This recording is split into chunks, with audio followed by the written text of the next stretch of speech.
Let's go. This goes out to all the guys who like to play basketball in the rain with no clothes on. This is for you.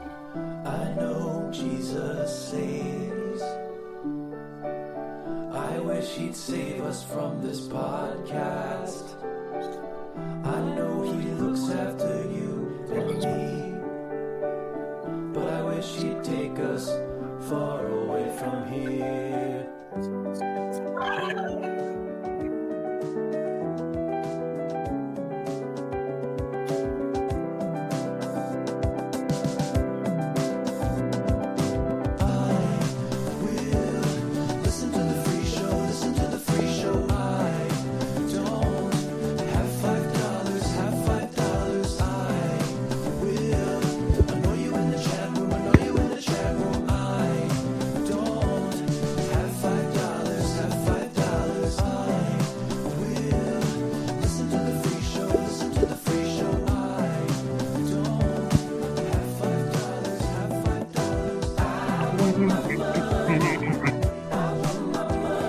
Chill.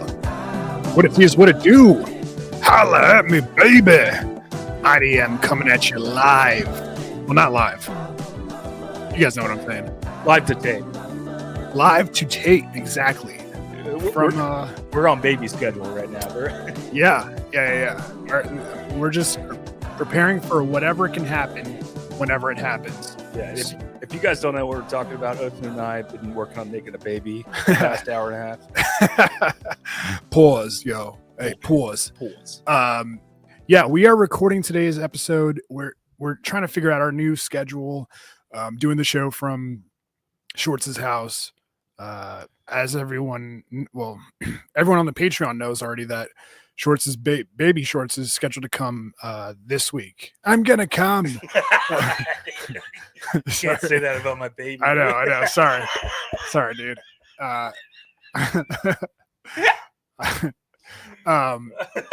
So we're moving the show here. We're trying to figure out what the best time to do it is and all that stuff. So bear with us. Hope you guys are okay with this. By this time next week. What? By this time next week, it could be little baby peeking its head out going, I'm going to come. Do not come. Do not come. Or they could say that. Yeah. But yeah, super happy to be with you guys. We got a ton of stuff to talk about. Shorts, how you feeling, man? You excited? Yeah, I'm light right now. I mean, I'm physically heavy. Yeah. But me too. Mentally light. Yeah. I'm excited. We're days out now at this point. I mean, I couldn't be more overjoyed / nervous as fuck. But this is biology at this point. Yeah. At some point, you just got to surrender yourself to the world and go, I'm completely out of control of this situation. It's not up to me. It's in God's hands. Mm-hmm. God's plan. It's up to the doctors and nurses out. Welcome to the world. Baby. Yeah, well, here's the thing. When I was getting ready for my first doctor to get here, I always said I'm equal parts nervous and excited. Just because you don't want to fuck shit up, But yeah, man, for you, dude, it's been such a long time coming. Pause. But like literally years of effort and work and all this shit. And yeah, it's finally gonna come to fruition. Knock on wood. Hope everything goes well. But yeah, it's pretty wild, dude. I think about this all the time. When you told me about the first time you gave birth, well, your wife, obviously. Yeah. And you go, look, everybody tells me the moment your child is born, your whole life changes and you realize how special the magic of birthing is. And then you go, I didn't feel shit. Yeah. Just fucking low key dead inside, dude. Yeah. So the worst part was Angel, because he beat me to the punch. He made sure I was second place. He had his kid a couple months before me. He's the one that told me. He was like, dude, trust me, man. it's gonna be like a light shines down from you or on you from heaven, and then you're gonna feel this feeling you never felt before. And I was like, oh shit, I can't wait to feel that. And then it happened. And I was like, so where's that light he was talking about? So yeah, I don't know. I'm excited. It'll be fun. Yeah, it'll be very fun, and I'm super excited for you. Yeah, shouts to the people who by the way visited your registry, who got you things. tinyurl.com/baby shorts if you want to get shorts something, and also if you want to figure out what the gender of his baby is, because I found that out on the Patreon. A 8-month gag got ruined by some poor planning, but it's all good. My one blunder in 8 months, and it just all goes up in flames. Right. It's all good though. But yeah, dude, we got plenty of stuff we want to get to tonight. And we have a very spicy meatball of a topic for the Patreon. Do you want to preview that real quick? Well, so you guys, I'm sure by now, saw the story over the past week about, her name is Joy Taylor. Yeah, Anya Taylor Joy. Right. Who I don't know. Honestly, before last week, I had no idea who the fuck she was. Me neither. I've seen her, I'm sure, 1,000 times in social media clips and maybe flipping through channels. Yeah. But I had zero name recognition about her whatsoever. So we started thinking about the story, and we were like, there's a lot of girls in media who are huge underground whores that we know. Oh yeah, big time, dude. So, big old who was. And to my knowledge, we've never talked about it before on the Patreon, at least not to the level that we're prepared to today. So if you guys want the inside skinny, this is what you guys come to IDM for. The DC media whores, patreon.com/IDM pod. After you watch this episode, we're gonna dish the fucking full dirt. We're gonna name names. Yeah, I've got a kid on the way. I can't hide behind this veil of media pretension that I've been behind for so long at this point anymore. I got a family to feed. So we're naming names. I will say, dude, your Mike Wise roast was one of our more popular episodes in the past couple months. So I'm excited. When you take the driver's wheel and you kind of lead us into discussion, especially when it's inside radio stuff. Who's the guy that said the N-word a bunch of times and he played it on our show? That was a big mistake. But it certainly got people talking. Phil Donahue. Yeah. That episode got people talking. Mike Wise, and now this one, dude. Yeah. So you guys do not want to miss it. Patreon.com/IDM pod. Okay. So dude, I've had this song stuck in my head for the past 3-4 days, and this is a topic I think I previewed when Angel was here, but we never got a chance to get to it. So there's this new thing going on Twitter. People are just sharing the most cringe bands they can find on TikTok and Instagram. Because dude, and there's literally zero gatekeeping in the music industry, or at least on social media. It's if you got a phone, you got a camera, you got a song you want to sing, you can just put it up, and sometimes it goes ironically extremely well, that JJ Fish guy. Remember, there's something about you, girl. The black guy who was dancing and he was so off key and stuff. Oh yeah, I vaguely remember that. Something about you, girl. All right. Well, anyways, so people have just been discovering these cringe bands, and I collected some of my favorites, and I wanted to go through them with you. All right, cool. All right. So the first one is the song I've been singing all day, basically. This is what happens, and I think this is what drives these viral clips, is that there's just something catchy about them, and it gets caught in people's algorithm, and then they start sharing it, and it truly is at the genesis of what makes great songs great. Is it catchy or is it not? But now there's all these different platforms to drive this content out to the masses now. Yeah, it's now bad music is popular too. True. Right. I always think back to when me and my boy Reggie used to hang out at my old fraternity house in Arlington. Mm-hmm. We used to listen to Little B for hours, like 6 hours. His classic album, I'm Gay. Yeah. Which, and dude, it's like the further you go down the rabbit hole of Little B, the more you start thinking like conspiratorially, and you go, is this guy doing a bit, or does he actually believe what he's singing? Like he's talking about like going into a pet shop and getting love from the turtles in the aquariums, and it's like, I don't know, he seems pretty fucking serious. Yeah, I never really, I appreciated what Lil B did. I never really spent enough time to fully grasp it either. I felt like he was doing a what's it called, Andy Kaufman bit for rappers, if you will, you know. But anyways, that's neither here nor there. Let me introduce you to a group I like to call Land Law Music. You ready for this, dog? Yeah. It's waking up, busting your butt, trying to earn a little extra pay. It's taking her out when you get off to the creek for fishing day.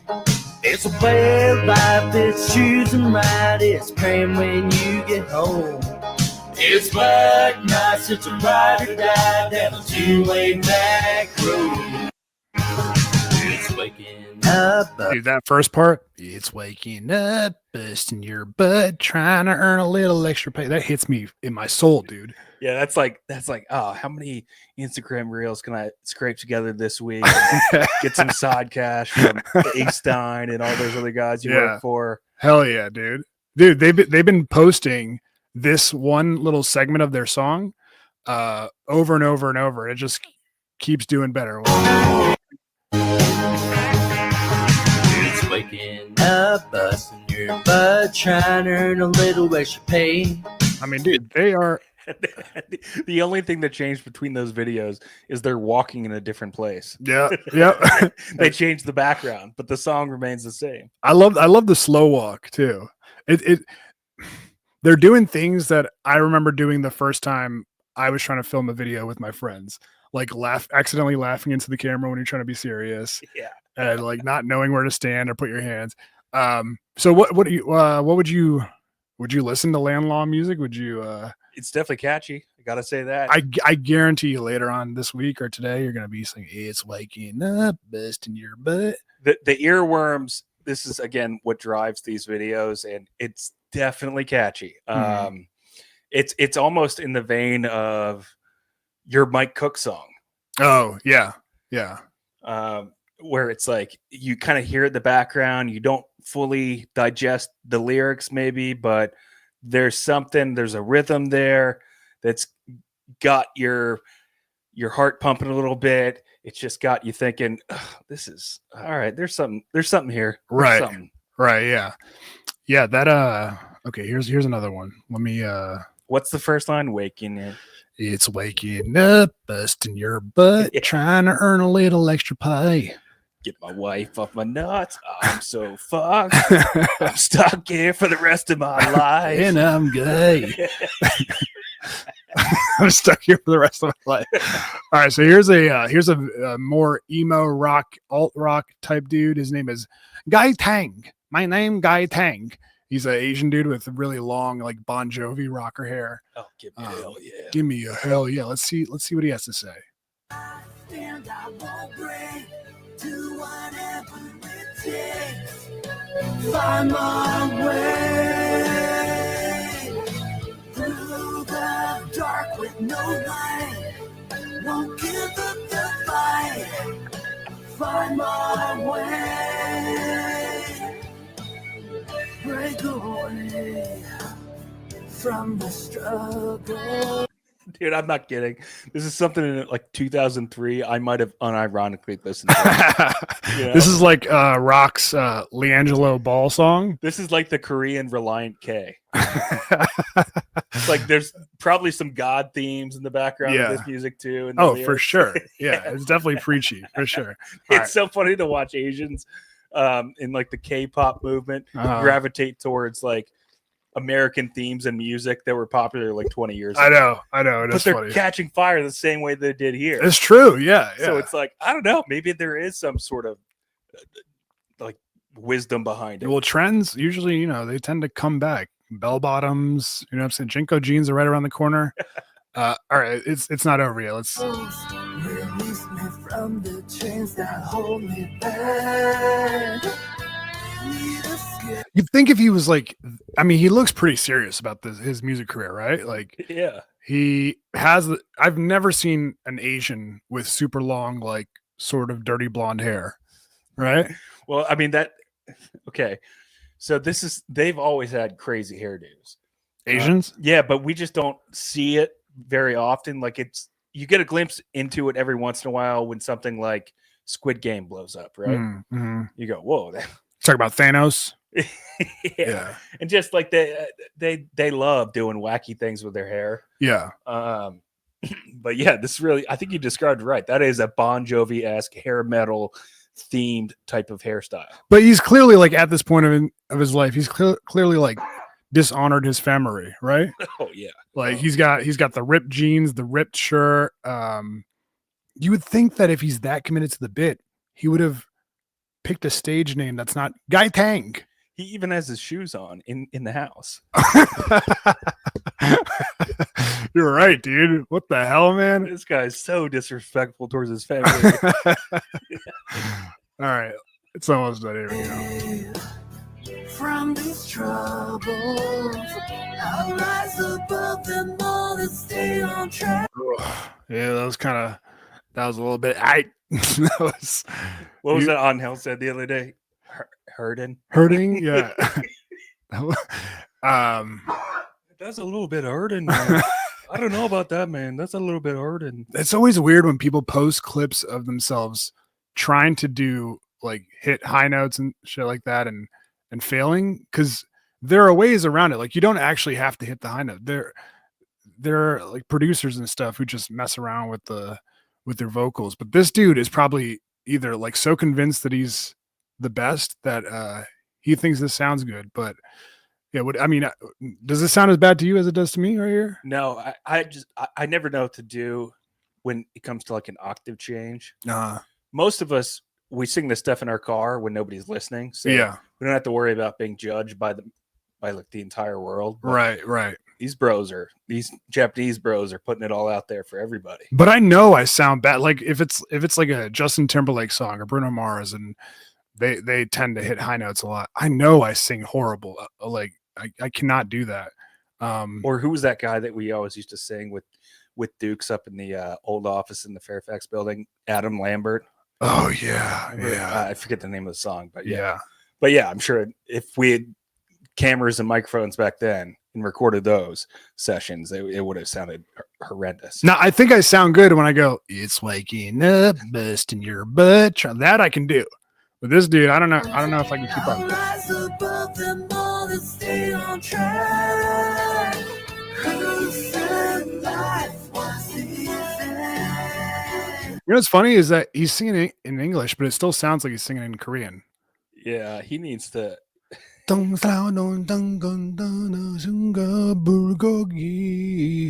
how badly does his family want him to get back in the family tea shop? Oh yeah, just start working up the family business again. He's so disrespectful. Or at least like go get into their like salon or their barber shop. He's clearly got a passion for hair, right? But yeah, okay. There are just a couple more I wanted to go through. Here, let me find a good one.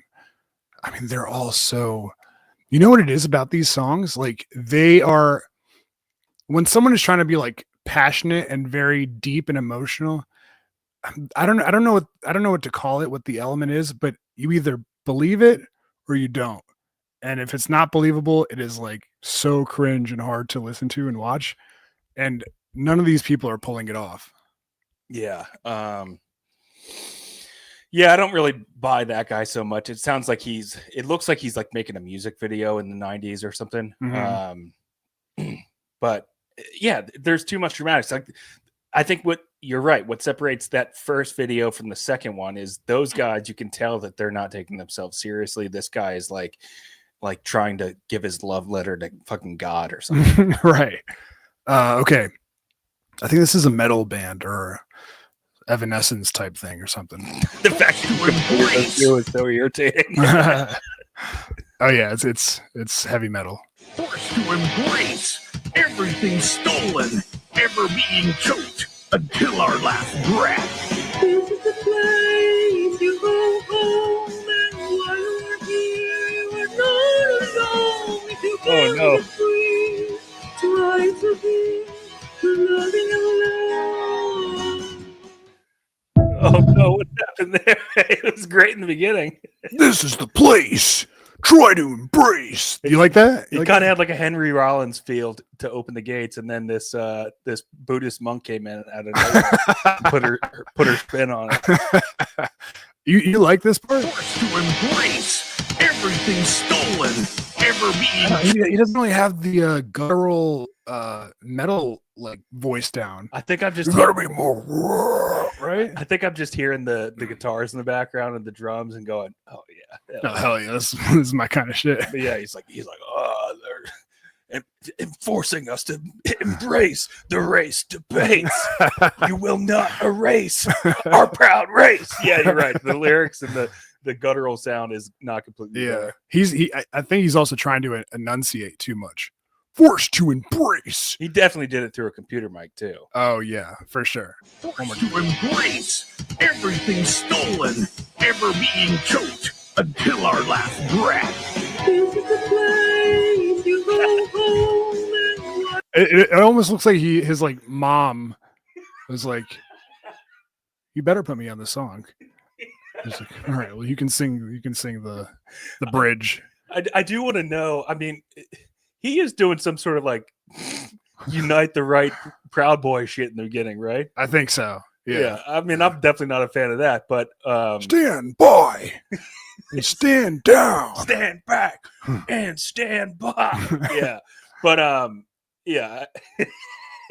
the woman, what does she remind me of? She reminds me of like, I want to say, have you ever heard the Yoko Ono tapes Mm-hmm. of Yeah. her singing over like a Beatles song?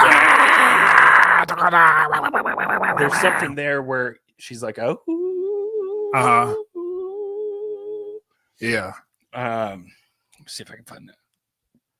Okay, I'll do one more here. Now these three I have not seen, but I'm just gonna pick one at random.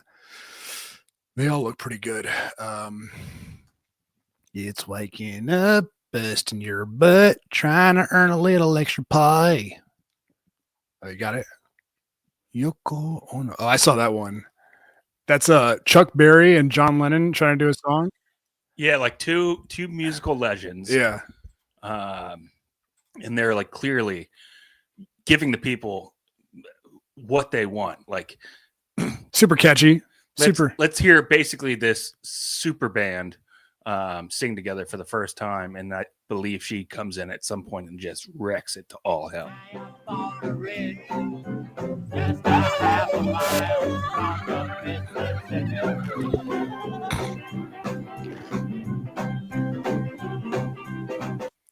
God, dude. Ugh. What was he thinking? How could you just God. Two videos. Yeah. Whatever. Anyway, so Okay. Let's do one more of these before we Okay, let's see.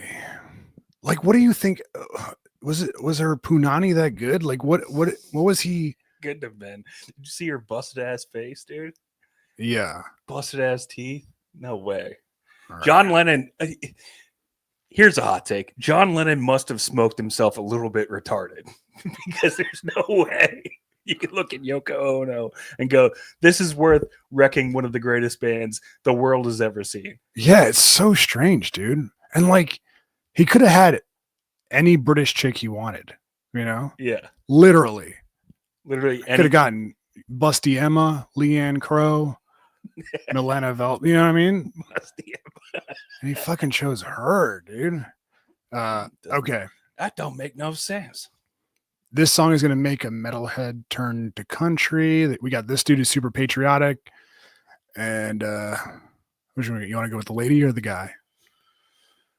The lady. All right. Yeah, let's check out. give the girls some love. Let's see what she got. Round here, we are who we are, yeah, round here. Got a flag in the yard if you're around here. Probably proud of being from round here, cause you're still around here. Ain't perfect, but we know that we're doing okay. Got some things to change, but they're kinda changed. They can write us off, cause we're riding tractors. But what's the last thing they manufacture? Wanna come and try to take our freedom? Have to cry from our cold dead fingers. Back us in a corner, but we won't back down. Our roots run deep, we'll stand our ground. If the devil's gonna step foot in God's country, better know we never make it count. We'll chew and let this spit 'em out straight out of this tobacco town. All right, she's sitting on some Trayvon themes there. We'll stand our ground. I caught that one. What's the old algorithm feeding you these days? Hey, relax, okay? No sports, no politics, dude. Damn, dude. It's you have to have, if you want to send, like, I don't know why I'm speaking like I'm some lyrical master. I think Hunger Bunger had like 50 downloads. But if you want to like have a message in your song, you got to have a little bit of subtlety in it too. You can't just be like, I'm really mad because black people keep getting arrested and beat by cops. Like, that is basically what she was doing, but the white version. You know what I'm saying? Yeah. There was zero. Every line was like a forced cliche or just a blanket statement about what she's unhappy about. They're taking our farms while they're blaring their smoke alarms. Don't get me started on the H-1Bs. I saw an Indian working at Hardee's. Dude, I understand her. I understand the struggle, dude. Okay. Yeah. But let the audience discover, let us play with it a little bit. That's right. We're all just lone wolves trying to make it in this world. But yeah, sometimes you don't need to force it so much. Yeah. All right. That was my fun little stupid song segment. Maybe we'll do it some more in the future. Hell yeah. Let's give a quick shout out to the big time P1s for supporting IDM. We love y'all. It's time for our big time P1 shout out. Again, this is our $8 tier. You guys can subscribe to IDM on patreon.com/IDM pod. Let's give a quick shout out to Alex, AJ McCown, Alex Davis, Brendan Cooney, Brendan Smith, Brent Wenzel. Shout outs to Brian Altman, Brian Busties, Kamran Mexikizzle for Shizzle. Shout outs. Do you want to come for some Indian food? Sorry. That's not a bit, by the way. Oathman really does just. We were sitting around here before the show, and he's just scrolling Kamran videos for like 25 minutes. I can't get enough. Shout outs to Danny Loudermilk, David Slat, Don DeMarco, Ernesto Ladon, Craven Moorhead, James Faz, James M. Shout outs to Jen Montana with a lowercase G. Shout outs to JP Flame, Kevin Smith, Korean John.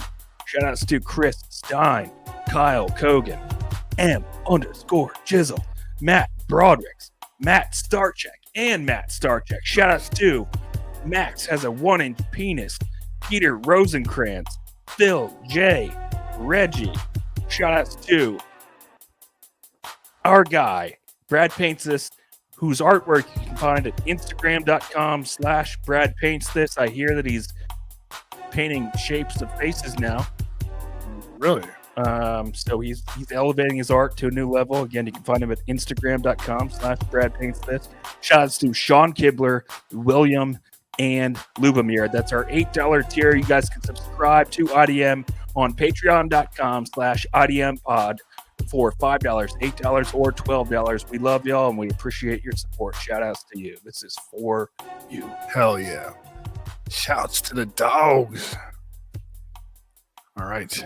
I don't know if so I've been doing some digging this week on I've got this new favorite YouTube host, and I got a sense I think I like him for different reasons than most people do. Mm-hmm. But tell me what you've heard about Shawn Ryan before. I have zero file on him. Okay. So this guy is I believe, and I don't want to speak out of turn, but I believe he is a former Navy SEAL. They're all Navy SEALs, dude. I was a U.S. Navy SEAL. Now, I believe he was recently on Joe Rogan for the first time, but very recently. So he developed his ground level support prior to his Joe Rogan fame, and I think his one appearance on Rogan sent him into like that next level ether that Rogan tends to do. I'm just being facetious, by the way, when I said they're all Navy SEAls. No disrespect to the military, no sports, no politics. I was a Navy SEAL. I was a U.S. Navy SEAL. But you know what I'm saying? Like, there's like, I can think of 5 off the top of my head who are podcast hosts now. Yeah. You know? Well, there's a ton of them for sure. I know what you mean. But this guy, okay.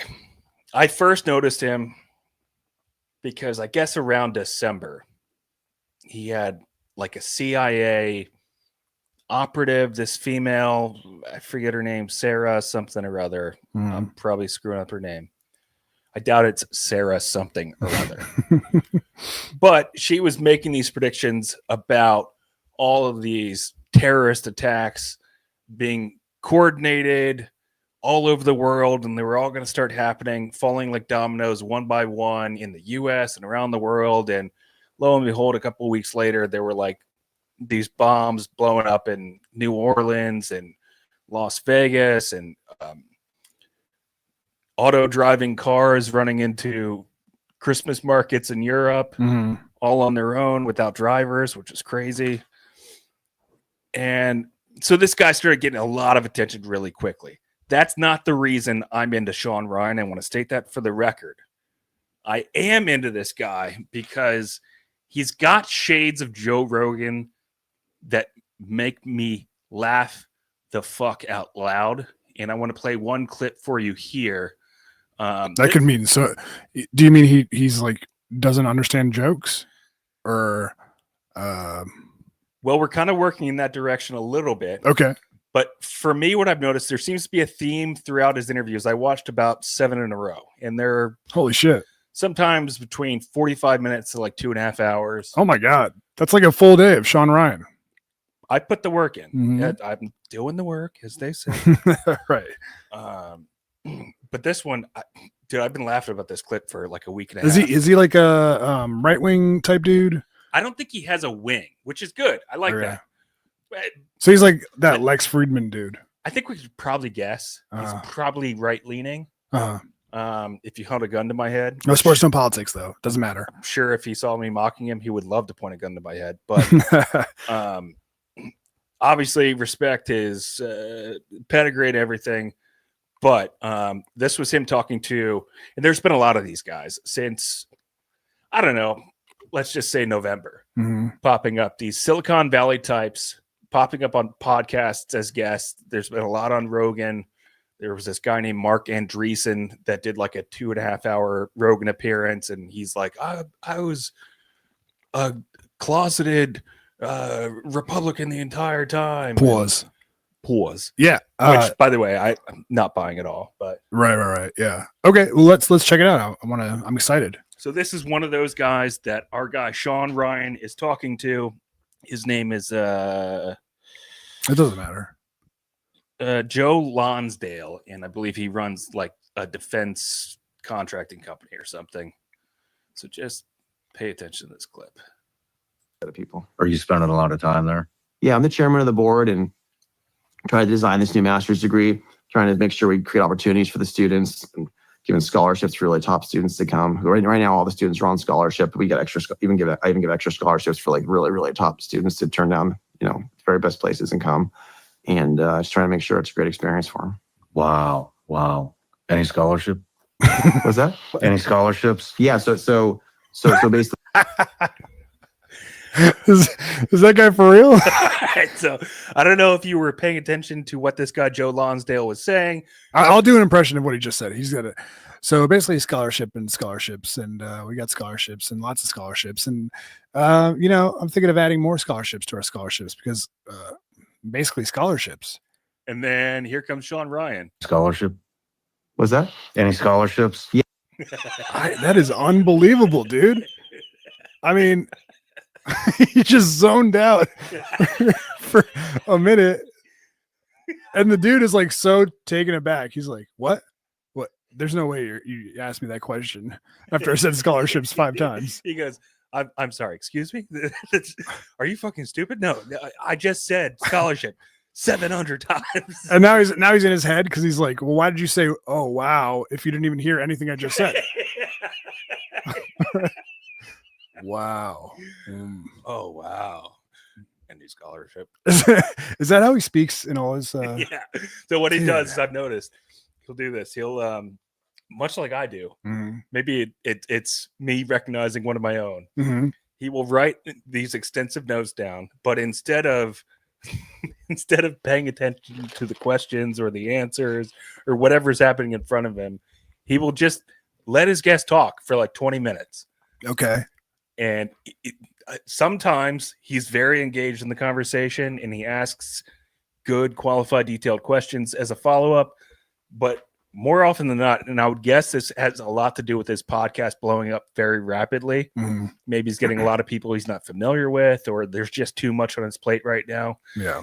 And he gets overwhelmed. So he will just look at what amounts to a Wikipedia bio of his guest, and he will read it line by line to them. Oh my God. And then maybe 20 more minutes from now, he'll ask them a question like, any scholarship? Wow. Any scholarship? Does he have any like show notes? I'm just kidding. I'm just doing the bit he did. Yeah. you responded to me like that dude did. Yeah, I told you. What? Oh God, they're gonna find out. I'm a total fraud. Well, dude, reading the wiki page, that's bush league. That's like what I was doing for the CNO show when we would interview people. But he doesn't hide it, so I almost respect it in a way. He will 100% open the interview, and he'll go, "It says here you've got a master's degree from Skylark University, and you were the first Japanese-born gay male with a vagina." And he will just read it right in front of them, straight from the sheet. So it's not like he's not being transparent about it. It's a strange delivery mechanism, I guess. I don't understand anything anymore, dude. I don't understand how anything is popular anymore. I don't get any of it, man. Like I feel like every other day I'm shown something that is a massive success, and I'm just like, I am living in a simulation, dude. Like somebody is fucking with me. Now, I will say to his credit also, his studio setup is extremely professional. It looks immaculate. When you look around, and he's got probably 4 different cameras going at one time, cutting between all 4. You can see it's a very highly professionally built studio, and it looks the part for sure. Bro, dude, sometimes that's all it takes, It's how you package it. That's why I'm so obsessed with us, stepping the game up and making ourselves look nice and shit. Because we're just as stupid as this guy. Exactly. I know I am for sure.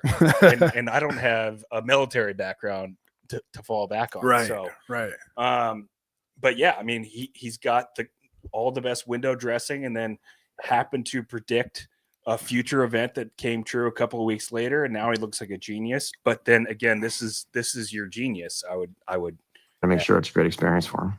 Wow. Any scholarship? What's that? Any scholarships? Yeah. So that was his wife. She'd be like, "You're not even listening to a word I'm saying." Wow. Wow. So listen to this guy.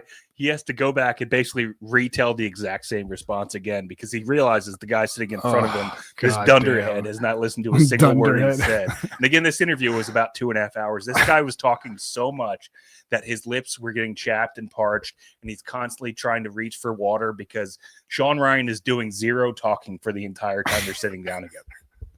Basically, everyone there gets to get their tuition covered right now, which is great. So we're saying that, and we're giving scholarships beyond that too for great people. He just explained what a scholarship is to him.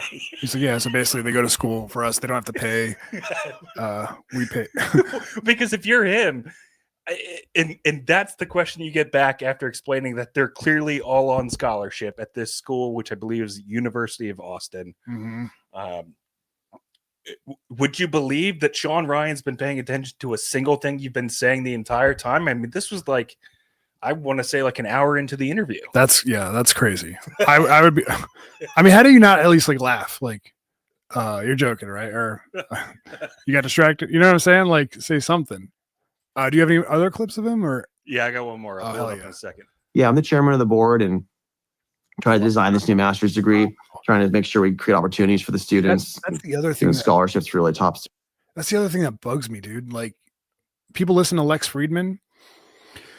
Some people who is it, like one of the Rogan acolytes, right? Yeah. He's like a Russian or Ukrainian dude or something, somewhere over there. He says he was a professor at MIT or something. But he he's was like 14 years an old. assistant janitor there. He was basically Goodwill Hunting, but without solving the math equation. And dude, he has like negative charisma, and he speaks in that same monotone style that this dude does. Wow, so let me ask you another boring, and it takes no stance. Just like, no offense if you guys listen to that guy, whatever. Everyone likes what they like, but I just don't get it. It's like so boring to listen to, and this guy sounds like the exact same thing. Great experience for him. Wow. Any scholarship? What's that? Any scholarships? Yeah. So all right. Here's the other clip I found. This was him talking to, I believe this guy is just like a Catholic priest who happens to live near Shawn Ryan. And now Shawn Ryan, from what I've been able to gather, I believe he lives in Nashville or the Nashville area. The priest mentioned that he happens to work in Murfreesboro, which is right around Nashville. So maybe they're just buddies from friends of friends who happen to just be in the same network of people. But I guess the priest was talking about, in this instance, exorcisms, I believe is the clip. Wow. Can you see that on your screen? Let me see. Yep. All right, cool. Again, I don't know. I kind of feel like you're fighting with your hands tied behind your back. Like, I think you should become the exorcist. So he sends me to Rome, and I get trained, and then I come back and begin as the exorcist. What does that training consist of? It's intense. It's like it's not a bad question. I mean, you know. No, that question's fine. Give me more details. Yeah, so the priest is going to Rome in Italy, in Vatican City, to learn about exorcisms, and then he's explaining what that process is like and what the learning process entails. It's intense. It's like how does it start? I mean, is there an introduction? Welcome to exorcism. Yeah. What do you think, dude? How does it start? I mean, is there like an introduction? Is there a roll call? I forget what your Wikipedia page says. Do you guys do a Pledge of Allegiance? Is there? Do you guys strip each other naked and call each other girl names? What happens then? What is that like? Do you guys have snack time, or is it just one lunch in the middle of the day? Do you guys have those weird like bagged milks, or is it like a tiny carton? I noticed that this clip is it's got a long ways to go. Does he keep embarrassing himself? Well, Othman, let's just find out. All right. Yeah. School. Yeah. It was for like 2 weeks, 6 days a week, 7 in the morning to 7 at night. What is the introduction? What do they say? Well, this is kind of going to be the syllabus and protocol for what we're going to go into. There's probably about 6 or 7 different fields, That's biblical interesting. They get a syllabus. practicums. I know we're shitting on Shawn Ryan, but Oh, I'm not shitting on him. I'm lauding him for his professionalism in interviewing. Wow. Wow. The devil in Hollywood, the devil in media, the devil, Harry Potter had its own class. Harry Potter? Oh, yeah. So you get finished up, they pair you with a Harry Potter. Yeah. Nice. Great input there, Shawn. You really like the book. The book or the movie. But he's not real. He's just a figment of people's imagination. I love this guy, actually. mentor who's been doing this a while, and my mentor was in Indianapolis. And so I met with him on a kind of regular basis, and he took me through some of his cases, and I watched him do actual exorcisms. And then, eventually you get your first case that you do it. And I'll never forget it. It was in Murfreesboro. Hold on. Before we get there, how long is the school? It's like 2 weeks. 2 weeks. It's Dude.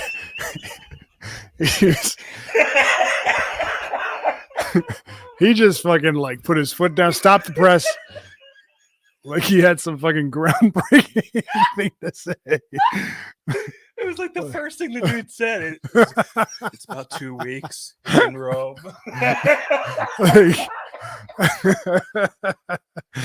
Oh my god! It's like he was gonna be. Hold on.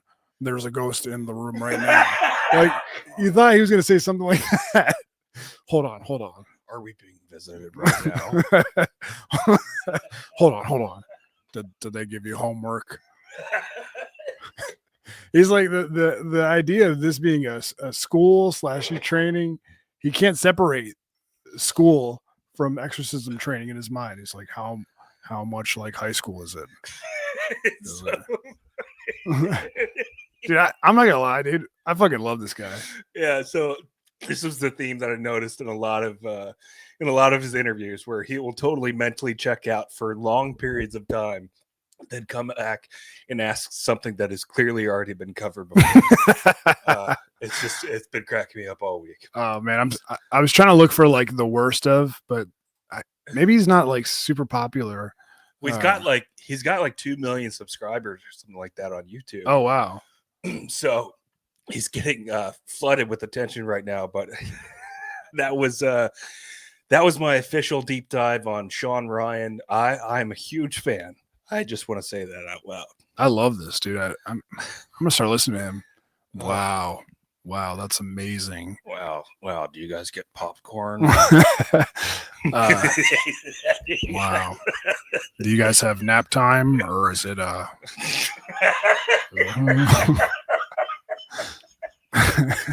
What time is homeroom?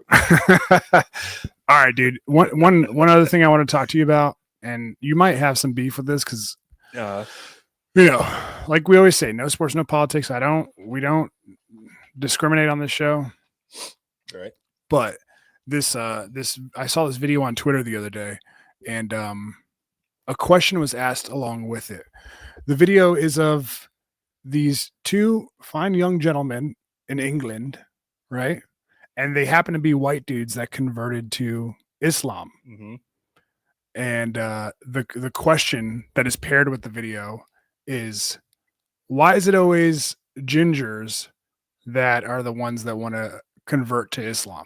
Oh, come on, man. And I want to show you the video too, because to me it's super annoying, not because they're white or because they're gingers, because they're trying so hard. It's like when you have a Spanish teacher who's like spent their entire life in America and went to Spain for 2 summers, and then they're like trying to overcompensate for that, so they add on an extra, like Alec Baldwin's wife.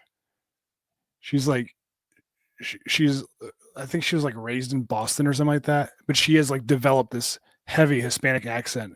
And yeah, kind of like that girl from, I know the dogs hate when we reference Real Housewives, but this is just in my lexicon. That girl who dated that that British guy, Dorit or whatever her name is. Oh yeah, she's fine. She's hot, super hot, but she speaks like she's half British, half American. She's Yeah. like, oh, PK. Oh god, she It's drives me crazy. So irritating because it's like, bitch, you're on national TV. We all know you're from fucking California. Yeah, yeah. So these dudes kind of like go way too hard with the Islam shtick. Like they're like, oh, salam alaikum, mashallah, mashallah, bismillah. Like they find any way they can to wedge in some Arabic words. Right, yeah. All right, so it's so annoying. Oh yeah, mashallah. All right, here we go. Oh, brother. All right. Brother. Yes, you inspired me, man. Mashallah, assalamu alaikum, Chris Rampage. I know you, Mashallah. Mashallah. Bro, I've been missing something massive. I've been a Muslim 9 years, and I've been missing a full English breakfast. I've got the solution. I'm gonna give This is halal. I think this is an ad for this restaurant or like a TikTok that is halal, but they serve full English breakfast, which consists of like bacon and sausage and stuff, which is not very halal, you know. Does the plate explode when it gets to your table? so watch, like, obviously. I mean, tell me if I'm alone in this, but I'm already annoyed. But watch how much they like try to overdo it when they get around like actual Arabs. Bacon, bro. halal bacon, Mashallah. halal sausage, halal sausage. Our English is back. I can't believe it. We're having a full English breakfast. Let's go. Allahu Akbar. Let's go. Allahu Akbar. You're gonna be shocked. No way. Let me come in here, bro. Halal sausage, halal bacon. Bro, man, there's no such thing. There is The prophet said there's no such thing as bacon, no such thing as halal sausage. We're gonna prove you wrong, brothers. He said the prophet said there's no such thing as bacon, no such thing as halal sausage. All right, let's get inside the restaurant. I'm so embarrassed for these guys. Please, I can't wait. Mashallah, It's such a weird look because they really are just like fat Irish looking dudes. Yeah, with the big red beard. All right. It'd be like if me and our buddy from radio, Tom Daly, just converted to Islam. Yeah, you're right, dude. Yeah, he does have the same beard that you did. Big and angry and red. I'm good. Woohoo! Allahu Akbar. No. I mean, you don't have to keep, that's not how Arabs act, dude. I mean, I guess they kind of do. Right. Depends on the scenario. Yeah. All right. Depends on how many people are around. You know what I'm saying? Yeah, if they're celebrating something or not. How many virgins? 72? They might Something like that, yeah. I'd be happy too. All right, here we go. Secret, guys. What's the secret? Sausage and bacon. Oh, And we do bacon. sausage and bacon. We do sausage and bacon. Oh, mashallah.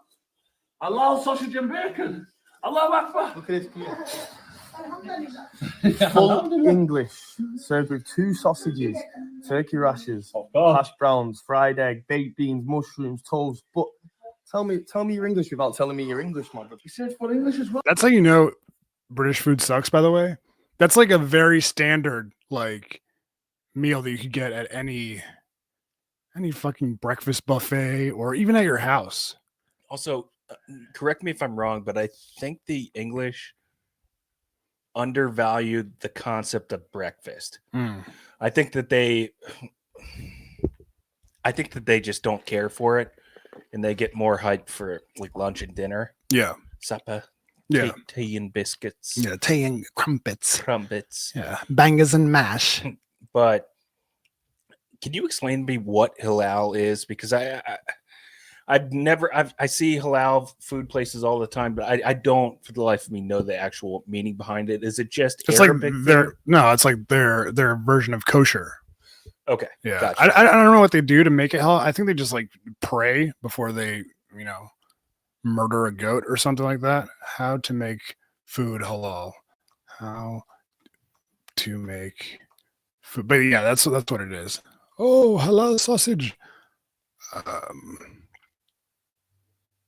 The animal must be healthy, well treated, and facing Mecca. A Muslim must slaughter the animal with a sharp knife in a single stroke across the neck. God, my people are savages, dude. The animal must be completely bled out. The Muslim must say Bismillah in the name of God before killing the animal. Gotcha. All right. yeah. So you're right. It's like they're kosher. Yeah. It's just like a standard mode of operation of how the food's prepared and Right. shit like that. Right. Okay. So anyways, so we don't have to watch this whole video, but what's interesting is like people were having a debate about like why is it that it tends to be the ginger dudes that go into Islam, and there are some theories pointed out, and I wanted to play this quick video for you because okay, now before you see who this is, it has nothing to do with politics, okay? Nothing to do with politics. But it's that guy Milo. And he explains how there's like a weird ginger hatred in the UK. And because of that, so they're being, maybe the idea is they're being sort of like ostracized to the outer edges of normal society. Yeah. And so then they're looking for a new social group. Yeah, exactly. And okay. I can. And it's because of potentially because of like what Celtic beef. It'd be like if you spent 15 years working at one place, and then all of a sudden you were laid off, not fired, and you're like, "Well, I got to find a new group now. I'm gonna start a podcast and start calling everybody gay." Yeah, don't you dare stop me. Yeah, precisely, dude. Yeah, all right, I get it. This show is basically your ISIS. Yeah. All right, here we go. For the vulnerable in society. And the reason I said that you're lucky to be American is that Britain, where I'm from, and England in particular, is subject to the uniquely virulent ginger prejudice. There is nothing like it. And it's partly all the things I just talked about, but it's also historical and cultural. So we've had, historical conflicts with the Scots, with the Irish. After the potato famine, the Irish all came over and everyone hated them. And these countries all had high numbers of redheads. For all these reasons, there is a colossal statistical difference, way beyond anything that could be an accident, a colossal statistical difference. Can I just say something real quick? Yeah. I'm like deciphering how we got here, and I'm thinking about like, all right, Othello saw a video about these Irish Muslim dudes, and he's like, what the fuck is behind this? And then the only person he could find talking about it is Milo Yiannopoulos. I'm trying to like reconstruct the scene here. No, to be honest, I didn't go looking for that Milo video. I just saw it. It was one of the dudes somebody on Twitter used it as an explanation. I don't have anything against the guy. I mean, other than the fact that I think he allegedly molests children. Yeah, I know. But yeah, let's play the rest of it. Okay. Now I'm curious, like, have you really experienced, well, you're not, I wouldn't even classify you right now. You don't really have like red hair on your face or on your, Yeah, it's all going great, dude. No, but did it used to be like really red or? It was fiery red before. Oh. Until I did so much Zins and tobacco that it started turning my heart gray and my beard gray. So it worked. It did. Yeah, did what you wanted it to. I'm on the fast track to heart disease. Hell yeah. Yeah. The number of red-headed Brits, in the Brits that are likely to become, that convert to radical Islam, to become terrorists, they're identified by news reports of the intelligence agencies as. So in the UK, they get a lot of hate, and they just want to belong. And I guess apparently it's like when when I was a new kid at Oakton, for instance, and the other new schools I went to, you know what I noticed? So like the first week, you're feeling everybody out. Pause. You're you're kind of like, you don't really. I didn't have a single friend. Multiple times this happened because I went to 3 high schools, and the first group to embrace me always was the Goths. Really? Every single time, dude. That's how you found that girl that let you bang her. Yeah. But it was so interesting. I was like, oh man. And I feel bad saying this, because they're also like a marginalized group. They're they're Islam of high school. That's interesting. Yeah. I appreciated it, You know, a particular group that I would think would be very apolitical, but you know, like what's that? The Insane Clown Posse. What's their group called? The Family or whatever. Woo, yeah, yeah, something like that. They are strangely very woke. Really? And I think it just kind of stems from them being so open to everybody that maybe they're overly sensitive to people's individualities or whatever. Yeah, they don't want to exclude anybody. Right. Yeah, exactly. Okay. So, and yeah. So if you feel like you don't belong, consider joining Islam. We got halal bacon, brother. When you were at Oakton, were there any other groups that would like kind of take you in, or was it just mostly the goths? The like ghetto people, like, you know, the movie, right? The black people, and I don't know why that is, but of course, the group that was the most exclusionary, the one that was the hardest to get into, was the popular white kids, the whiteys. Yeah, I eventually, you know, one of those people are, but I was like, damn, dude, you guys are serious about this caste system that you got going on here. You got to dress the part. Yeah. You got to act the part. Yeah, for sure. Dude, that privilege isn't easy to protect. You got to work at it every day. You're right. All right. Man. So we got a bomb of a topic to, well, not a bomb, but bombshell of a topic. Speaking of halal. Yeah. So yeah, I'm excited to get to that. If you're not already signed up to the Patreon, consider it. Patreon.com/IDM-pod. And Mike Cook. Oh yeah, duh. Cook, shout out, bro. Our guy. How can we forget that? I hope.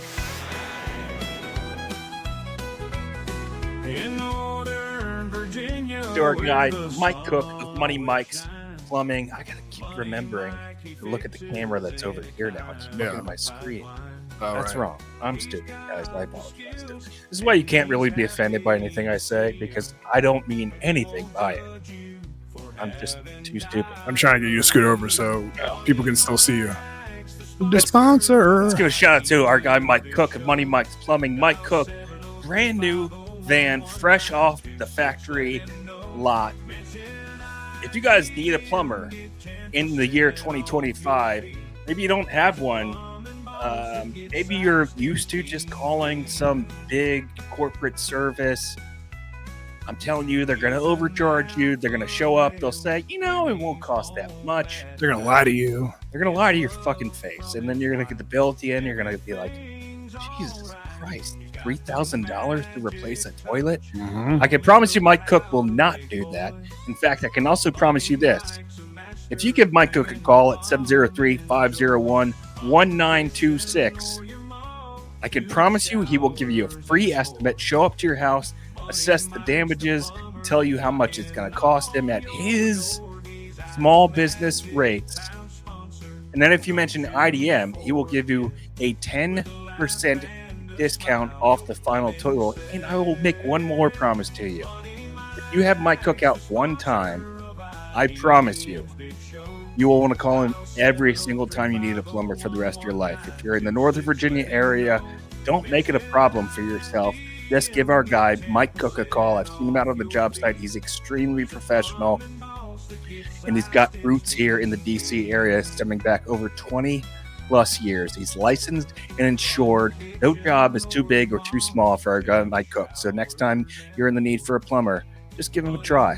For free, he will give you an estimate. And then mention IDM for a 10% discount. That's 703-501-1926. We'll see you guys on the Patreon. Peace.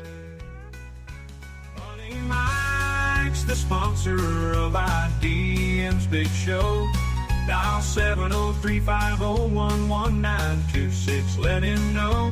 Mention